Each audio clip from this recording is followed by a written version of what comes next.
Hi friends, welcome back Shiva Gaikwad YouTube channel. Tirumala Tirupati Shri Venkateswara స్వామి బ్రహ్మోత్సవాలు ఎంతో అంగరంగ వైభవంగా జరుగుతున్నాయి. నృత్య ప్రదర్శనలతో ఆటపాటలతో ఎంతో అంగరంగ వైభవంగా జరుగుతున్నాయి. చూడండి, మాడ వీధులలో ఎంతో అంగరంగ వైభవంగా వివరిస్తున్నారు. స్వామివారు ఈరోజు హంసవాహనం పైన భక్తాదులకు దర్శనం ఇవ్వడం జరిగింది. దసరా శరన్నవరాత్రుల ఉత్సవాలు ఎంతో అంగరంగ వైభవంగా జరుగుతున్నాయి.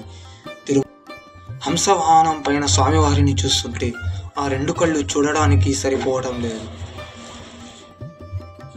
మరిన్ని వీడియోల కోసం సబ్స్క్రైబ్ చేయండి శివ గైక్వాడ్ ఆదాని యూట్యూబ్ ఛానల్. అలాగే లైక్ చేసి షేర్ చేయండి ఫ్రెండ్స్. శ్రీవారి ఉత్సవాల తదనంతరం భక్తాదులకు ముక్కోటి దేవతలతో ఎంతో అంగరంగ వైభవంగా వేషధారణలతో నృత్య ప్రదర్శనలతో ఆటపాటలతో భక్తాదులకు స్వామివారి లీలా ప్రదర్శనలు చూపించడం జరిగింది. Thank you for watching Shiva Gaikwad Adani YouTube channel. మరిన్ని వీడియోల కోసం సబ్స్క్రైబ్ చేసి లైక్ చేసి షేర్ చేయండి ఫ్రెండ్స్. Thank you.